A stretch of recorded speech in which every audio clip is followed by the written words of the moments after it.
I am TheRealSpiritus, and welcome back to Katawa Shoujo. So, before we go into this episode, I wanna clear up a mistake I made in the first episode. So, in the first episode, I said that this game was made by 4chan. It isn't. It is made by people that met up on 4chan, but then they went on to create their own studio called 4-Leaf Studios, I think. And someone noticed it and corrected me in the comments. Thank you to that person.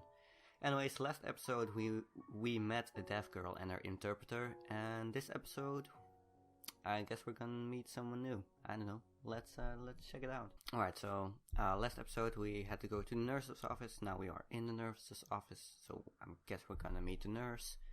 Hey. Alright.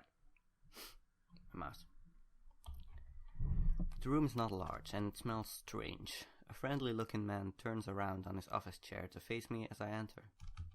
His desk is neat and tidy, but the bin under the table is overflowing with used medical utensils, and there are at least a dozen coffee cup rings lingering on the desk. Oh, hi. Guess he's a nurse. Hello there, what can I do for you today? He is young-looking and sort of rugged, but the dimples in his cheeks wash that impression away when he smiles. Are you the nurse? He smiles like a person who has heard this very same question hundreds of times.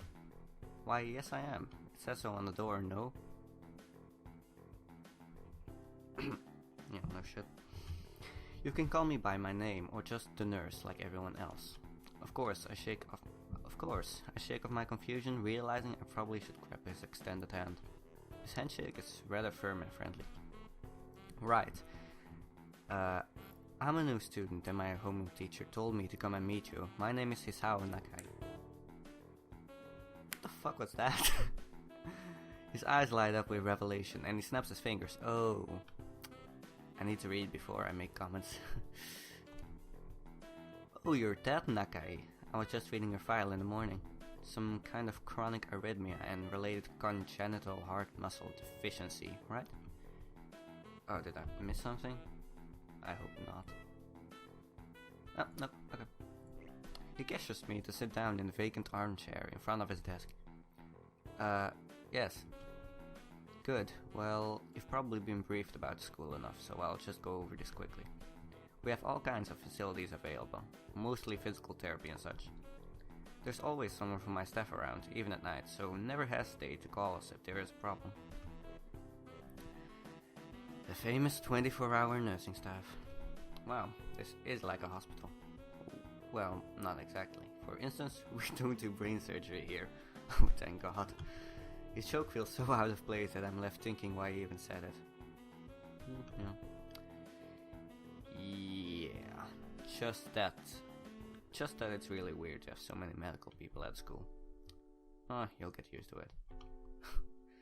I hope so. I'm not so sure of that myself, but I don't let the nurse know it. Now, let me just find your file again. While he searches for something from his computer and shuffles stacks of papers around, I let my gaze wander around the room. It's the epitome of generic, I'd like to say. Beige walls and ceiling, dark grey laminate flooring, and all the equipment you'd expect from a school nurse's office. Even the ridiculous educational posters are hanging on all four walls, reminding me to eat properly 3 times a day and from all the food groups. Smiling, the nurse draws a thick file from a stack of similar thick files and opens it. So, you already have medication for the arrhythmia. Just remember to take your pills every morning and evening, or it won't be much help. Apart from that, what the fuck is up with his face? Like, it's got the anime blush going. Apart from that, do you do any sports, rash stuff like, I don't know, boxing? He grins to his own joke, but I don't. Well, I played soccer occasionally with some classmates. Alright, I'm afraid I'm going to have to recommend you refrain from doing that, at least for the time being. Oh, good. Oh. My lack of reaction makes him raise an eyebrow. But really, I'm not too bothered by him forbidding me to kick a ball around. I Guess I never did it out of burning passion for the sport, just have something to do. Any kind of concussion might be very dangerous to your heart, and risking another attack is not a good idea. Especially in front of your crush. Was the previous one caused by a sudden concussion to the chest area? There is no mention of the cause in your papers. Not exactly. I sidestepped the question acceptably, and he glances at me over his papers, with a more serious expression on his face. That's like a fucking emoticon. I'll put it up in editing. Still, you need to keep your body healthy, so some exercise would do you good. Okay. We have physical therapy and such available, as I said, but I don't think you really need such heavy measures. Just get some light exercise regularly. Brisk walks, or even light jogging, jumping ropes, that sort of thing. Swimming, maybe? There's a pool here. So I was told. You were. Very good. At any rate, and I'm sure you've been told this before, you just need to take care not to overexert yourself. He wags his finger to emphasize the point. No need, really. I've heard this 1,000 times already. Absolutely no unnecessary risks. Take care of yourself. Okay. He goes over my papers one more time and sets them on the desk, obviously content. Good, that's it then. Come meet me if you ever need something. I'm ushered out before I even realize it. A quick visit, indeed.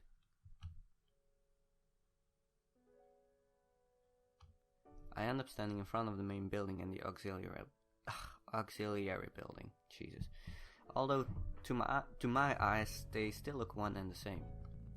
It's the first real look I get at the other students, so I watch people coming out of the school, going towards the gate or the dorms. Give me a second.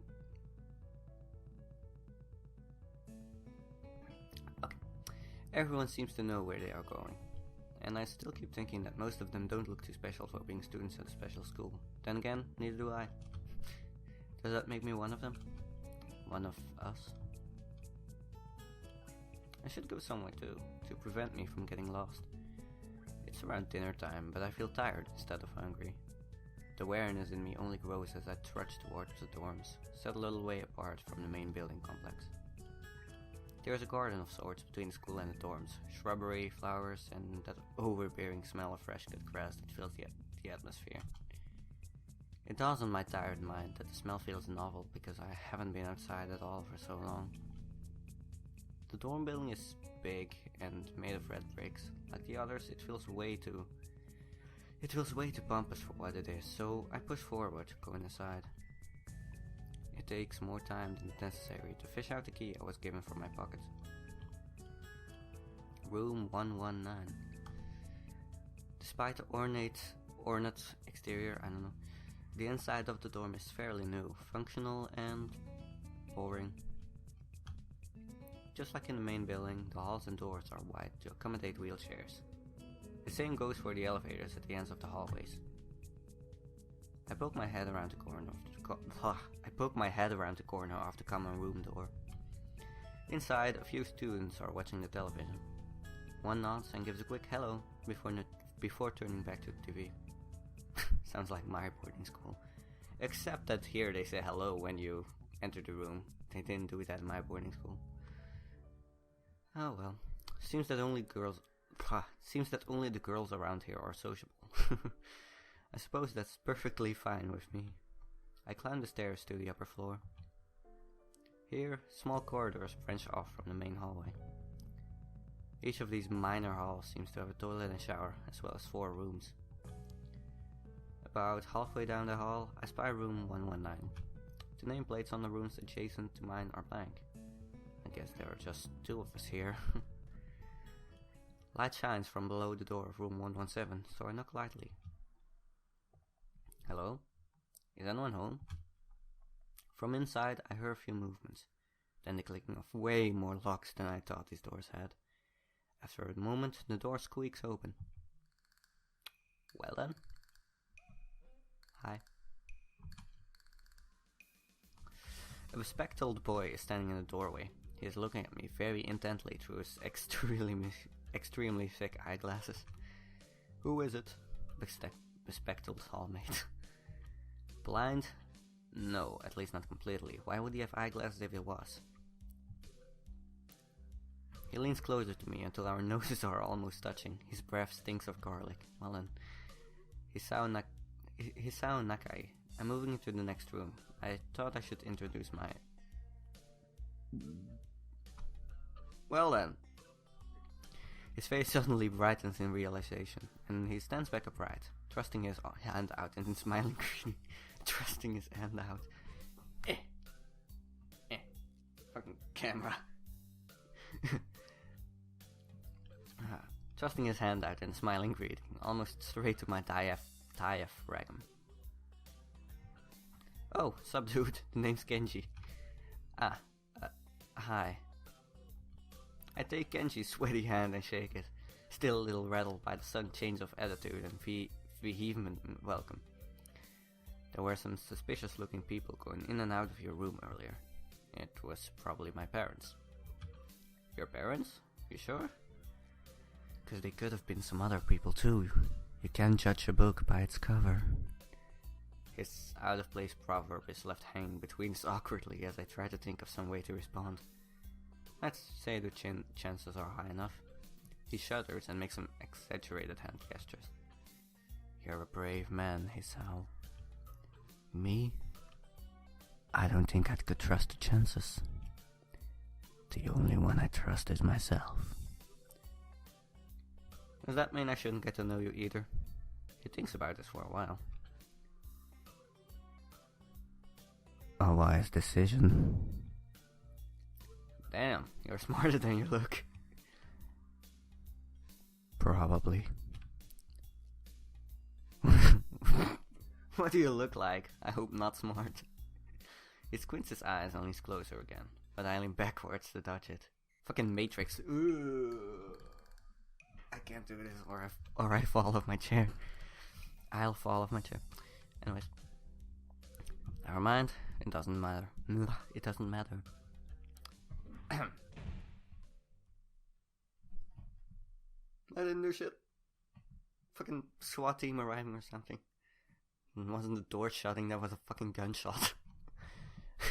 With that, he turns, fumbles around for a moment in search of the door handle, and shuts the door behind him. I slide the key into the lock of the door marked 119. Damn. Very nice room. Bleak beige walls, white linen, a desk made of some type of light wood, ugly curtains. It's no one's room, impersonal, like my hospital room was. My bags are sitting at the foot of my bed, looking a lot emptier than they did this morning. The closet is sitting open, stocked with my clothes. A note is pinned to the sleeve of one of the shirts. Hee-chan? Fucking... What's her name? Oh yeah, that fucking Misha write this note or something. Anyways, hi Hee-chan. We've unpacked your things and made your bed. They said that if these don't fit, then you should go to the office tomorrow. If you have any problems, you can always call us. Love, Mom and Dad. Ah. Well, at least I don't have to worry about unpacking. I kind of hoped I would have. Then there would be something to do. It's still too early. I put a note down on the desktop and lie down on the bed, feeling drained. Lying there makes me want to read something, but I have nothing with me. I wonder if the hospital conditioned me for wanting to read whenever I have nothing to do. The restless urge just keeps growing until I have to stand up. Maybe it's stress or something. I was pretty nervous about it before coming, and for the entire day today too. I still am, I think. Damn, I have to distract myself somehow, so I won't be this unnatural all the time. Tomorrow, I'll go borrow some... Let's try that again. Tomorrow, I'll go borrow some books from the library. Nailed it. Yeah, I'll do that. But for now... Oh, bells. Oh, okay. I thought sleep. I don't know. The bottles of medications neatly arranged on my night table catch my eye. I pick up one and shake it just to hear the contents rattle inside, and then read the glued-on pharmacy label. Hisao Nakai. Two tablets daily to stay alive. What? It doesn't really say that, but it could just as well. It's kinda twisted having your life depend on chemicals like this. I resent it a little. But what choice do I have? With a sigh, I begin my new daily ritual of taking the right number of pills from each bottle, being careful to check the correct dosages. I lie down again, feeling hollow and uncertain. And after that, I keep staring at the blank, unfamiliar ceiling for a long time. And now it's nighttime. Hey. It doesn't start looking any more familiar, not even after darkness falls, and long shadows draw across my room like fingers. The sheets feel slightly more comfortable, warm and nest-like against the chill that passes for room temperature here. Soon, the lighter shade of darkness that is the ceiling looks like every ceiling does at night, and becomes the only thing I recognize anymore. The night beckons me to sleep, and I feel the coldness of unfamiliarity and fear creeping up my spine once again. I keep drifting further away from the world I knew. And sleepy time.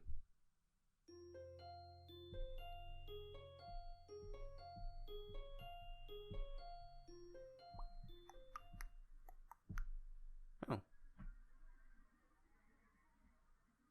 And it's morning. Good fucking morning, everybody. Oh, no shit. I wake up in a strange room. Oh, was that all? Okay. Solid morning light shimmers against the light grey ceiling. I had forgotten to draw the curtains closed last night. This is my room, isn't it? My room. This is the third room this year that I'm supposed to call mine. Various things around here remind me that indeed it's me who is supposed to be the one living here. My bag's on the floor, my new school books on the desk, my numerous medications on the night table. I stare at the bottle for a moment, deliberating until I open the bottle, shake out the pill, and pop out the tablets from a foil sheet. I down them with a chaser of water without thinking about the chemistry. My uniforms are in the closet. I slink out from under the sheets and stretch my back before dressing up. Putting on a new school uniform feels like dressing in someone else's clothes. The artificial smell of generic detergent invades my nose.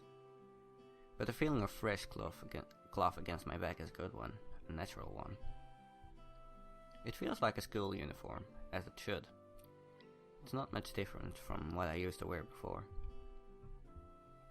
That goes for other things too. So far, this place seems more or less like a normal school.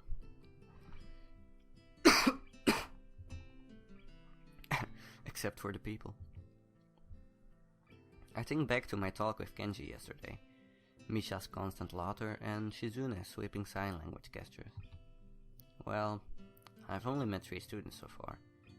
Maybe they aren't that normal, but I'm sure others are. Or perhaps people like them are what passes for normal around here. Yeah, I guess so. Oh, fucking my mouse was in the screen again. Sorry about that. Yeah, what does pass for normal around here? What do people do? I didn't see a lot of kids hanging around after classes yesterday, so maybe there are art clubs. If so, I wonder if I should join one. And we're in class again. Hey! All through class, the question remains on my mind, so I decide to ask Shizune about it when we split into groups. Ah, stupid spacebar. After all, she did say if I had anything I wanted to know, I should ask her. Give me a second, okay. Fucking sudden silence, okay?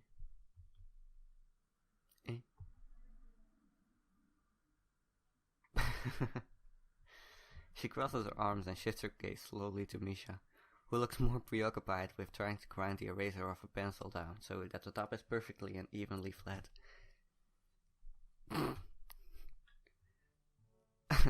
Sorry, Shi-chan. Is there something you wanted from me? Oh, I see. That's a good question, Hee-chan. Oh, what the hell is up with me today? My first thought is that means she doesn't know, which is worrying. Maybe I'm being too negative. Well, anyway, Misha, please don't prove me right.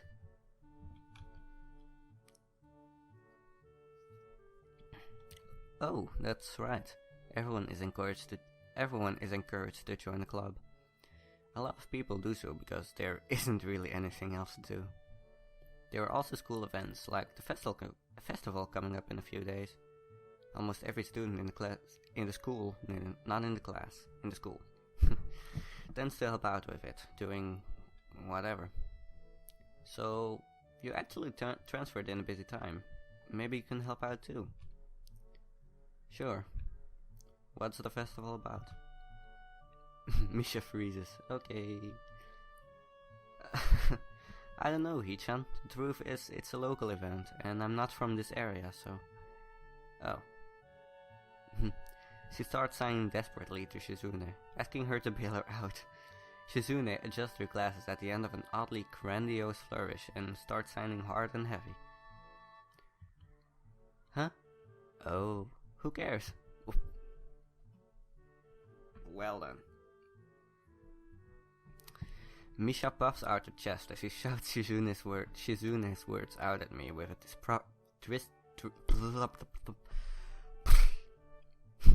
disproportionate amount of pride. Too loud. I can see heads turning to look in our direction. Not so loud. Human beings evolve with each new generation. The ideals and beliefs behind the festival will inevitably change with time. Now it's about delicious fried food and amusing little games that you play to win prizes. Well, yeah, I guess carnivals really are just that. Except here in Belgium, it really isn't about fried food, it really is about the fucking games that are totally rigged and you can't win any of them. Or you have to spend like $500 on one of them. And you can win like maybe a slightly better prize. Anyways, the teacher clears his throat very loudly, batting his long wooden pointer against his other palm like a baton. He shoots a pointed gaze at us. Finally noticing where we are, Misha stifles a yelp and quickly quiets down. Shizune doesn't seem embarrassed at all, though, brushing it off without a care. We are in the middle of class and should start working. That's right, Shi-chan. What? That's right, Hee-chan. Are you asking because you're interested in joining a club? It could have been my eyes playing tricks on me, but I think I saw a suspicious glance exchange between them. Misha's tone has also changed, although it does that every other word anyway. Yeah, I was thinking about it. Misha and Shizune look at each other. I'm about to ask what they have in mind when something dark flutters in my peripheral vision, catching my attention. Huh? Oh, out of the corner of my eye, I see the girl with long dark hair get up from her desk and slip silently towards the door. It doesn't seem like she was working in any group, and no one seems to notice her but me. I glance at the teacher, who is also looking at the dark-haired girl go. Why doesn't he say anything? Yeah, why? So, since when is a student allowed to just walk out of class? Hee-chan? Is something wrong? Do I look as uneasy as I feel? Or was Misha just looking at me, looking after the girl who left? No, nothing. Oh my god. So last week after Worlds I was feeling quite sick. And I'm still feeling kind of sick, so sorry about that. Okay. Well, like we were asking, you don't have any plans for lunch today, do you? I thought I would go to the library and pick up some books. Not really. Seriously, man? Seriously? Well done. Do you want to have lunch together then? Sure. Yay! Wah ha ha ha. Fucking Waluigi again. Okay, Hichan. Perfect. I have something in mind. Alright, so this episode is not done yet, but I really need something to drink, so give me a second. Alright, I fucking spilled half of the box of orange juice across the entire table. GG.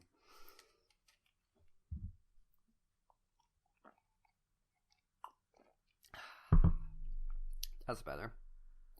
Anyways, the rest of class passes uneventfully. The girl with the long hair never came back. And she still hasn't returned to this day. Anyways, before I have the time to put any more thought into where she could have gone... oh my fucking lord. Before I have the time to put any more thought into where she could have gone, the teacher informs us that it's time to stop working.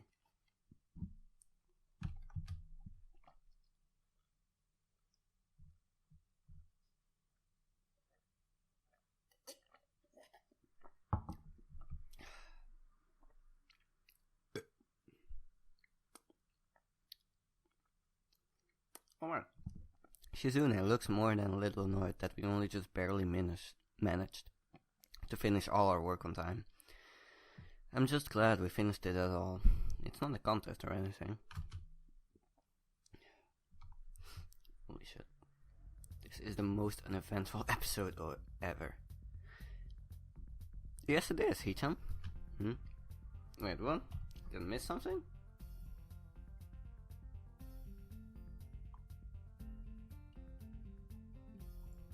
Fucking, can she read minds or something? Impossible. Really? Really?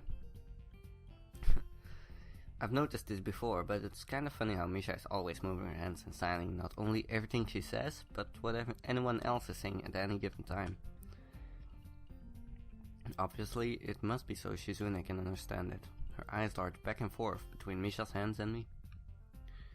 I don't know who I'm supposed to be looking at. I'm talking to Misha, but that might be wrong. Maybe I should face Shizune. I'm used to looking in the direction of the person whose voice I'm hearing, but really? Yeah, I think that would be quite confusing. Shizune can't hear me, but it would be disrespectful to talk to... Alright, let's try that again. I got confused. Shizune can't hear me, but it would be disrespectful to talk to her only through Misha.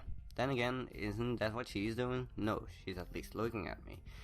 This is all very confusing and will take some time to get used to. Yeah. It's not a contest because fucking slimes. It's not a contest because contests are competitions over a prize. If there's no prize on the line, it's not really a contest. Shizune's eyes flash dangerously with a competitive glare. She stares at me as if surprised that I'm challenging her. I think maybe this is a contest to her. Those are not eyes, competitive eyes. Those are fucking eyes. Those are eyes. I never noticed before how dark and blue her eyes are. It's truly an alluring It's truly an alluring gaze. Well, don't go falling in love with her immediately, jackass. Are you sure, Hichan? Very sure. You're wrong, Hichan, because I don't want to be the slowest one in the class. Therefore, what's on the line is my confidence in my abilities, and the prize is the satisfaction of proving them. Fucking Waluigi again. Shizune pushes her glasses up. Shizune pushes the glasses up the bridge of her nose in a very matter-of-fact way. Shizune pushed her glasses up the bridge of her nose in a very matter-of-fact way. Oh, fucking Christ almighty. I'd argue more, but the bell rings, and she quickly gets up and picks up her bag, looking at me expectantly. I had almost forgotten that I was supposed to have lunch with them. Alright. I'm going to leave this episode here. This was probably the most uneventful episode ever. Sorry about that. I would have expected to meet someone new in this episode, but apparently not. So, and I would like to keep playing, but the episode is gonna get way too long. Like, I'm aiming for a 30-minute episode, and we've been recording for 32 minutes right now. So maybe in the next episode we'll meet someone new. I really hope so.